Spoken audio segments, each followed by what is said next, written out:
Hello friends, हमारे YouTube channel college education में आप सभी का स्वागत है।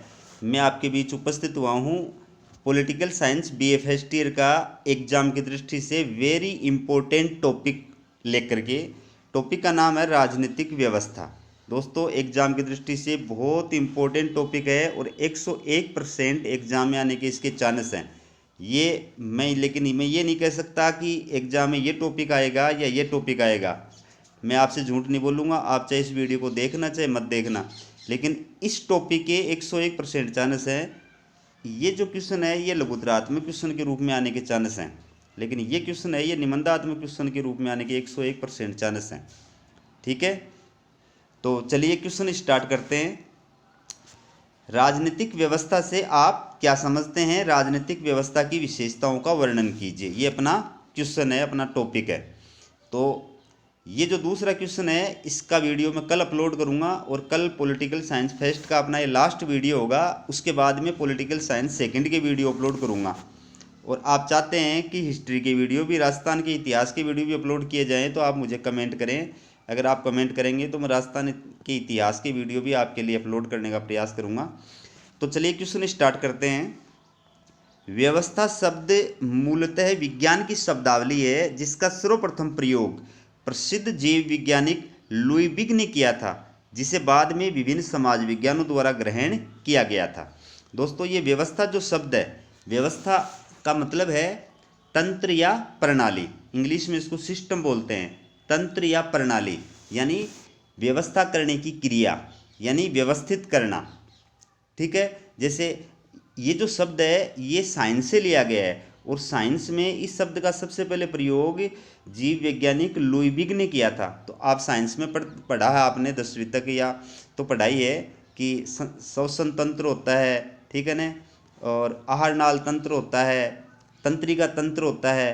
तो वो उनकी संरचनाओं को दर्शाने के लिए, उनकी संपूर्ण संरचनाओं को दर्शाने के लिए और उस शब्द का इस्तेमाल किया जाता था। ठीक है, फिर ये साइंस से ये शब्द जो है सोशल साइंसों के अंदर आया और सोशल साइंस से ये शब्द जो है राजनीति विज्ञान के अंदर अपनाया गया है। ठीक है, आगे देखिए। आधुनिक युग में राजनीति विज्ञान में व्यवस्था सिद्धांत को समाजशास्त्र से ग्रहण किया गया है। ये सिद्धांत, यह राजनीति विज्ञान का आधुनिक उपागम है जिसका प्रारंभ द्वितीय महायुद्ध के बाद व्यवहारवादी क्रांति से हुआ था। तो ये राजनीति विज्ञान का क्या है? आधुनिक उपागम। उपागम का मतलब होता है पद्धति या प्रणाली या विधि या प्रविधि। जिस तरीके से, जिस विधि से राजनीति विज्ञान के अंदर अध्ययन किया जाता है, रिसर्च किया जाता है, वो होता है उपागम या प्रविधि या विधि। ठीक है, तो आधुनिक जो राजनीति विज्ञान है उसके अंदर ये राजनीतिक व्यवस्था जो सिद्धांत है इसको समाजशास्त्र से ग्रहण किया गया है और व्यवहारवादी क्रांति के पश्चात राजनीति विज्ञान के अंदर इसका इस्तेमाल किया जाने लग गया है शोध करने के लिए। ठीक है, राजनीति विज्ञान में राजनीतिक व्यवस्था सिद्धांत के विकास में डेविडिस्टन, ग्रेवियल, आमंड, लासवेल, मार्टन केपलोन आदि का विशेष योगदान रहा है। दोस्तों, 2 नंबर का क्वेश्चन आ सकता है। राजनीतिक व्यवस्था सिद्धांत के किन्हीं 4 प्रतिपादकों या समर्थक विद्वानों के नाम लिखिए। तो डेविडिस्टन, ग्रेवियल, आमंड, लासवेल, मार्टन केपलोन। ठीक है, अब आगे देखिए। राजनीतिक व्यवस्था का अर्थ एवं परिभाषा देखिए। परंपरागत राजनीति विज्ञान द्वारा जिसे राज्य एवं सरकार कहा गया है उसे ही आधुनिक राजनीति विज्ञान ने राजनीतिक व्यवस्था कहा है। किंतु राजनीतिक व्यवस्था की धारणा राज्य एवं शासन की तुलना में एक व्यापक और गतिशील धारणा है। इसके अंतर्गत राज्य एवं शासन जैसी समस्त वैधानिक संस्थाओं का मात्र वैधानिक और संस्थागत अध्ययन नहीं किया जाता है, बल्कि इनका औपचारिक अध्ययन भी किया जाता है। तो परंपरागत दृष्टिकोण के अंदर अपन जिसको राज्य बोलते थे और शासन या सरकार बोलते थे, उसी चीज को आधुनिक जो दृष्टिकोण, आधुनिक जो राजनीति विज्ञान है उसके अंदर राजनीतिक व्यवस्था कहा जाता है। तो राजनीतिक व्यवस्था जो है ये एक गतिशील अवधारणा है, मतलब समय के साथ इसमें इसका अपडेट होता रहता है, इसके अंदर इसका विकास होता रहता है और एक व्यापक अवधारणा है। तो इसमें केवल राज्य और सरकार जैसी जो संस्थाएं हैं, जो वैधानिक संस्थाएं हैं उनका मात्र वैधानिक और संस्थागत अध्ययन ही नहीं किया जाता है, बल्कि औपचारिक अध्ययन भी किया जाता है। वैधानिक और संस्थागत अध्ययन का मतलब ये है कि जैसे संसद क्या है, कार्यपालिका क्या है, व्यवस्थापिका क्या है, न्यायपालिका क्या है, इनका अपन अध्ययन करते हैं, वो हो गया संस्थागत अध्ययन। ठीक है। और ये व्यवहार में कैसे कार्य करती हैं, ठीक है, व्यवहार में इनके कार्य किस प्रकार से होते हैं, इनके सदस्य कैसे चुने जाते हैं, उनका चुनाव कैसे होता है, चुनाव की उनकी प्रक्रिया को कौन कौन से तत्व प्रभावित करते हैं, उन सब का अध्ययन करना क्या कहलाता है, औपचारिक अध्ययन। तो राजनीतिक व्यवस्था जो सिद्धांत है, इसमें राज्य और सरकार का केवल वैधानिक और संस्थागत अध्ययन ही नहीं किया जाता है, बल्कि इनका औपचारिक अध्ययन भी किया जाता है। इसके साथ ही राजनीतिक व्यवस्था का अर्थ यह भी है कि इसमें राज्य और सरकार जैसी वैधानिक संस्थाओं की शक्ति, कार्य, भूमिका आदि को व्यवहार में प्रभावित करने वाले अनौपचारिक समूहों, राजनीतिक मनोवृत्तियों तथा व्यक्तियों के पारस्परिक अंतः संबंधों का अध्ययन भी किया जाता है। मतलब राज्य और सरकार का संस्थागत और वैधानिक अध्ययन करने के साथ साथ में इन संस्थाओं को प्रभावित करने वाले जो गैर राजनीतिक तत्व होते हैं, जो अनौपचारिक समूह होते हैं, जैसे धर्म होता है, जाति होता है, संप्रदाय होता है, भाषा होता है, क्षेत्र होता है, ये जो तत्व होते हैं और इन तत्वों से रिलेटेड जो संगठन होते हैं, जो संस्थाएं होती हैं, वो भी सरकार को, राज्य को, राजनीतिक संस्थाओं को प्रभावित करने का कार्य करती हैं। लोगों की सोच, लोगों की विचारधारा, लोगों की मनोवृत्तियाँ, ये चीज़ें भी राज्य और शासन व्यवस्था को प्रभावित करने का कार्य करती हैं, इसलिए इनका भी राजनीतिक व्यवस्था के अंदर अध्ययन किया जाता है। तो राजनीतिक व्यवस्था उपागम जो है वो राजनीतिक व्यवस्था के अंदर जो राजनीतिक क्षेत्र में जो सिस्टम है, जो व्यवस्था है, उसके अंदर जो क्रियाशील जितने भी संगठन है, संस्थाएं हैं, राज्य है, सरकार है, राजनीतिक दल है, दबाव समूह है, धर्म है, जाति है, भाषा है, क्षेत्र है, मतलब सभी जो उसकी जो संरचनाएं हैं, उसके जो तत्व हैं, उनका अध्ययन करता है। फॉर एग्जाम्पल मैं आपको उदाहरण देकर के समझाता हूँ कि जैसे व्यवस्था का मतलब होता है स्वतंत्र पर एक दूसरे से जुड़े हुए तत्वों का समूह है। स्वतंत्र पर एक दूसरे से जुड़े हुए तत्वों का समूह है जिनसे किसी इकाई का निर्माण होता है, उसको अपन बोलते हैं व्यवस्था। अब जब इसी चीज़ को अपन राजनीतिक क्षेत्र में लागू कर देते हैं तो वो कहलाता है राजनीतिक व्यवस्था। फॉर एग्जाम्पल जैसे कॉलेज है, तो कॉलेज का जो पूरा कैंपस है उसको आप देश मानिए, ठीक है, और कॉलेज कैंपस के अंदर मेन जो है प्रिंसिपल, स्टाफ और विद्यार्थी, ठीक है। तो परंपरागत दृष्टिकोण के अनुसार तो राजनीतिक व्यवस्था के अंदर किसका अध्ययन किया जाता था, प्रिंसिपल का, स्टाफ का और टीचर्स का, विद्यार्थियों का, ठीक है। लेकिन आधुनिक जो दृष्टिकोण है, यानी राजनीतिक व्यवस्था का ये जो आधुनिक सिद्धांत है, वो ये कहता है कि कॉलेज कैंपस जो है वो पूरी व्यवस्था है, पूरा कॉलेज कैंपस जो वो सिस्टम है, उसमें सिर्फ ये तीन ही महत्वपूर्ण नहीं होते हैं, इनके अलावा अन्य जो तत्व होते हैं वो भी महत्वपूर्ण होते हैं, प्लस इनकी जो आपस में गतिविधियां होती हैं, इनके जो आपस में रिलेशन होते हैं वो भी महत्वपूर्ण होते हैं। पूरे कॉलेज की जो व्यवस्था है वो सभी तत्वों से मिलकर के चलती है।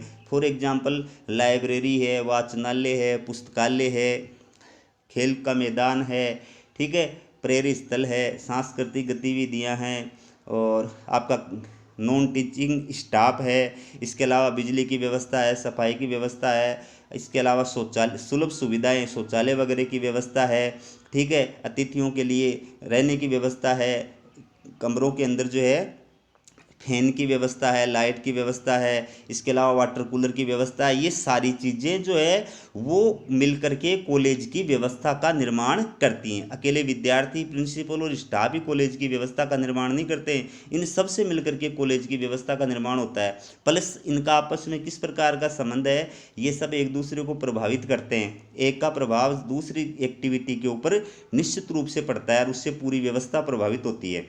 तो अब इस चीज़ को आप देश के ऊपर लागू कर दीजिए कि जैसे कॉलेज का जो कैंपस होता है वो पूरे देश की सीमाएं हो गई, बॉर्डर हो गई, जिसके अंदर वो देश स्थित है।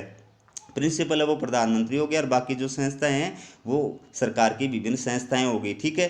तो परंपरागत दृष्टिकोण ये कहता है कि राज्य सरकार और राजनीतिक जो संस्थाएं होती हैं केवल उनका अध्ययन करना ही राजनीतिक व्यवस्था कहलाता है। लेकिन आधुनिक दृष्टिकोण ये कहता है कि खाली जो है किसी देश के अंदर राज्य शासन और जो राजनीतिक संस्थाएं होती हैं, संगठन होते हैं, उनका अध्ययन करना ही राजनीतिक व्यवस्था नहीं है, बल्कि उस देश के अंदर स्थित जो अन्य तत्व होते हैं, जैसे जाति है, धर्म है, भाषा है, क्षेत्र है, संप्रदाय है, ठीक है, ये चीज़ें भी राजनीतिक व्यवस्था को प्रभावित करती हैं। राज्य को, शासन को, सरकार को, राजनीतिक संस्थाओं को ये चीज़ें भी प्रभावित करती हैं। इसके अलावा अलग अलग लोगों के जातीय संगठन बने हुए हैं, धार्मिक संगठन बने हुए हैं, वर्गीय संगठन बने हुए हैं, लोगों की अलग अलग प्रकार की विचारधाराएं हैं, अलग अलग प्रकार की सोच है, अलग अलग प्रकार की मनोवृत्तियाँ हैं, वो चीज़ें भी राजनीति को प्रभावित करती हैं। इसलिए इन सभी का जो है जब तक हम अध्ययन नहीं करेंगे तब तक राजनीति को सही प्रकार से समझा नहीं जा सकता है।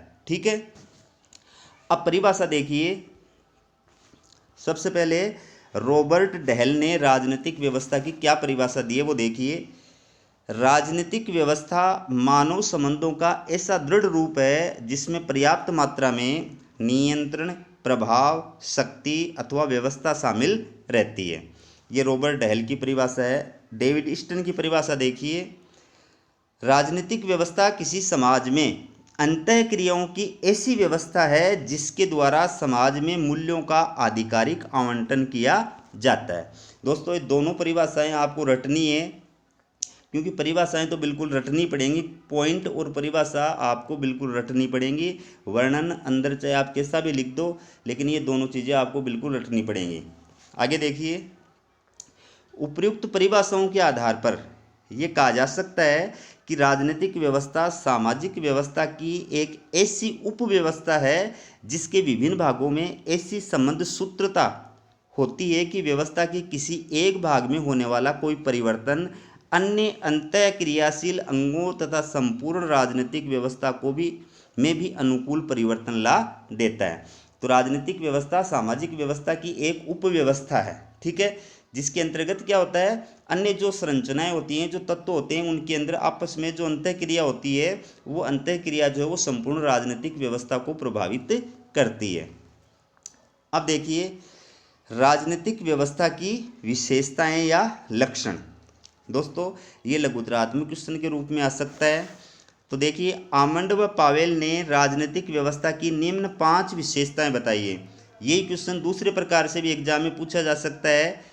आमंड व पावेल के अनुसार राजनीतिक व्यवस्था की विशेषताओं का उल्लेख कीजिए। ठीक है, तो अगर आमंड और पावेल के अनुसार आता है तो आपको सिर्फ 5 विशेषताओं का वर्णन करना है, और अगर ये प्रश्न आता है कि राजनीतिक व्यवस्था की विशेषताओं का वर्णन कीजिए तो फिर आपको सभी विशेषताएं बतानी है। ठीक है, तो पहली विशेषता है राजनीतिक व्यवस्था की सार्वभौमिकता। सार्वभौमिकता का मतलब होता है कि दुनिया के सभी देशों के अंदर दुनिया के सभी देशों के अंदर जो विद्यमान होती है, प्रचलित होती है, वो उसको बोलते हैं सार्वभौमिक, मतलब सब भूमियों से संबंधित, सब स्थानों से संबंधित। इसका से ये है कि प्राचीन काल से लेकर आधुनिक काल तक चाहे किसी भी प्रकार का समाज हो, आदिम, विकासशील या विकसित, हर प्रकार के समाज की अपनी एक राजनीतिक व्यवस्था अवश्य होती है। तो राजनीतिक व्यवस्था की सार्वभौमिकता मतलब दुनिया के किसी भी देश की राजनीतिक व्यवस्था हो, चाहे वो आदिम साम्यवादी युग की राजनीतिक व्यवस्था हो, चाहे विकासशील देशों की राजनीतिक व्यवस्था हो, चाहे विकसित देशों की राजनीतिक व्यवस्था हो, लेकिन हर देश की राजनीतिक व्यवस्था अवश्य होती है। तो राजनीतिक व्यवस्था क्या है, सार्वभौमिक, मतलब हर देश के अंदर विद्यमान है, चाहे वो विकसित है, चाहे विकासशील है, चाहे पिछड़ा हुआ है, लेकिन राजनीतिक व्यवस्था हर देश के अंदर पाई जाती है। दूसरी विशेषता है इसकी राजनीतिक संरचनाओं की सार्वभौमिकता। राजनीतिक संरचनाओं की सार्वभौमिकता, देखिए प्रत्येक राजनीतिक व्यवस्था में कुछ राजनीतिक संरचनाएं जरूर होती हैं जो औपचारिक एवं अनौपचारिक दोनों ही प्रकार की होती हैं।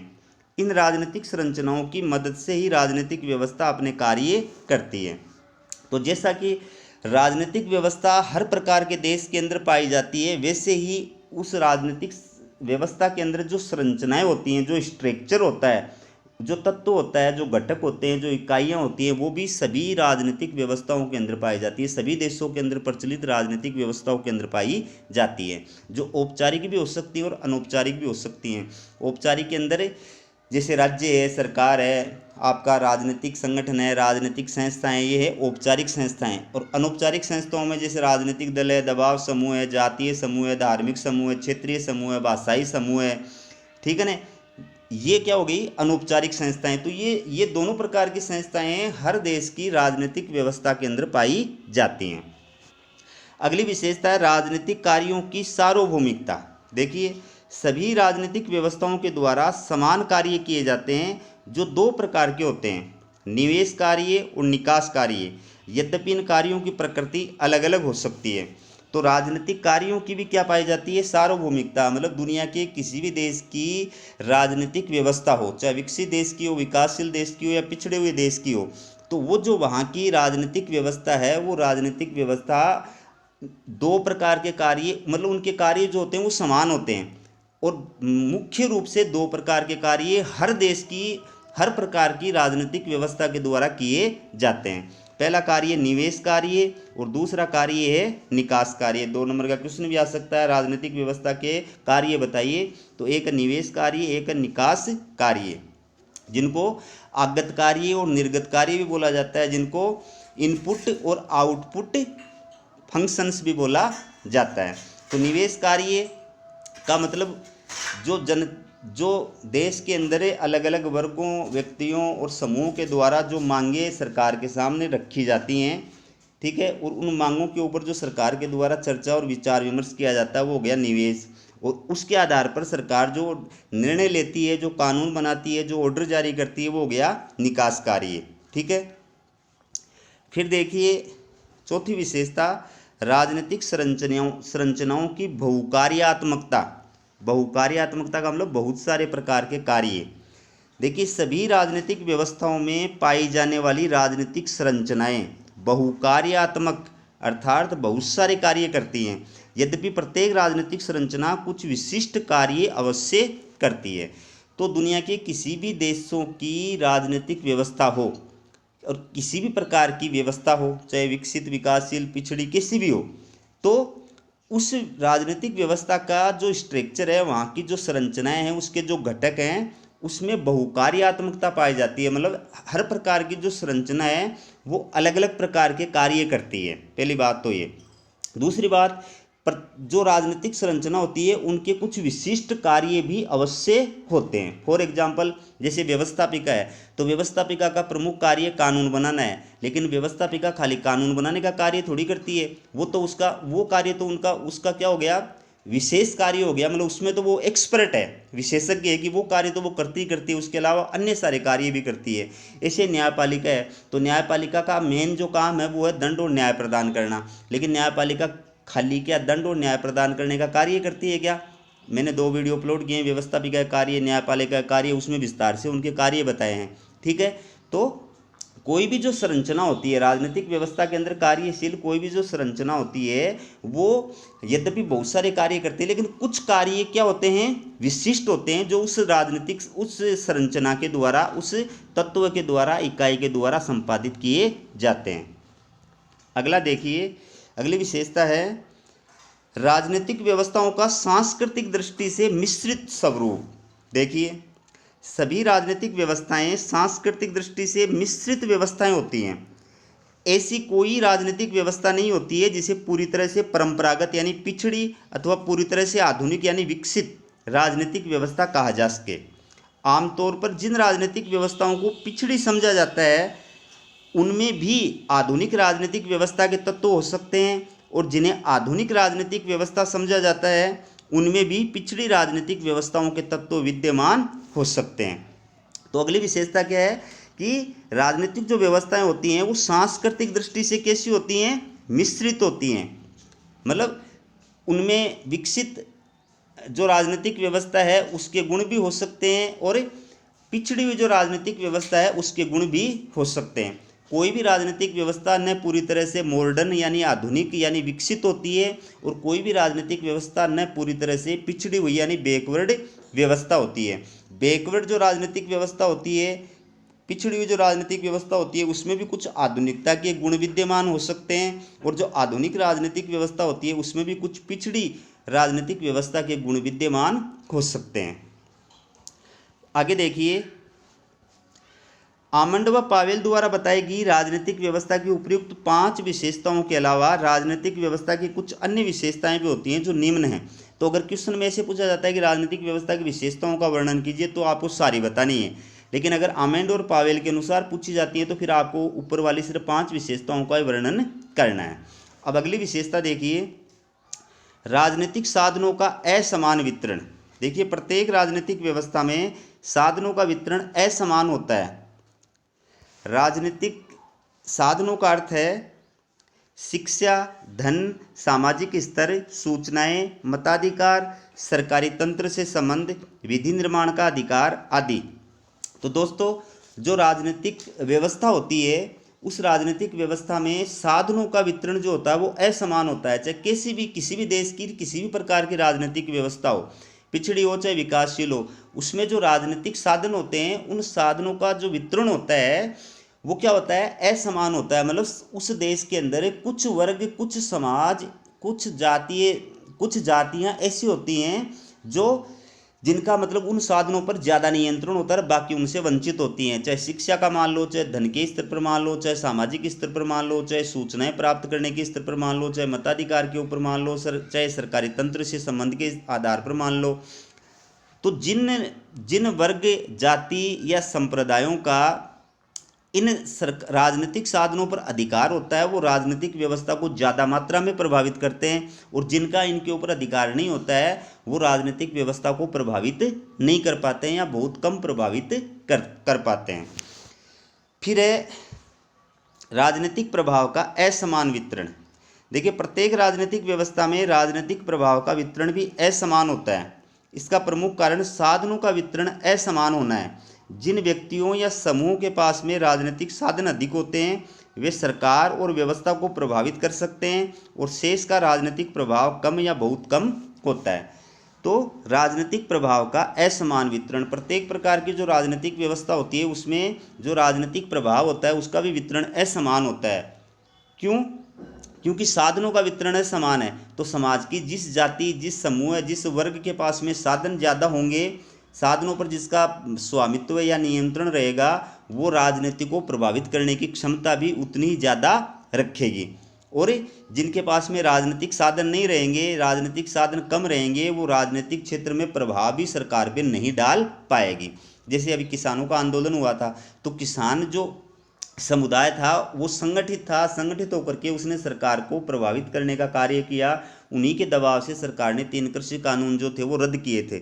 ठीक है, बाकी तो क्योंकि कृषक समुदाय संगठित था, ठीक है, उस वजह से वो सरकार को प्रभावित कर सका, अपने अनुकूल फैसला करवा सका। अगर वो संगठित नहीं होता या बाकी जो क्षेत्र हैं, बाकी जो समुदाय अगर वो ऐसे संगठित नहीं है तो वो सरकार को इस प्रकार से प्रभावित करने की क्षमता नहीं रख सकते।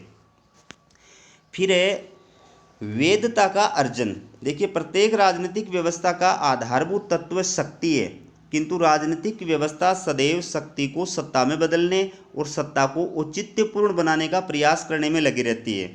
इस दृष्टि से प्रत्येक राजनीतिक व्यवस्था का ये प्रयास करती है कि उसके उद्देश्य, नीतियों, कानूनों और कार्यों को जनता की वेदता प्राप्त हो सके। तो हर राजनीतिक व्यवस्था जो है वो वेदता प्राप्त करना चाहती है। वेदता का मतलब होता है अपने कार्यों के लिए और अपने लिए जनता की स्वीकृति प्राप्त करना।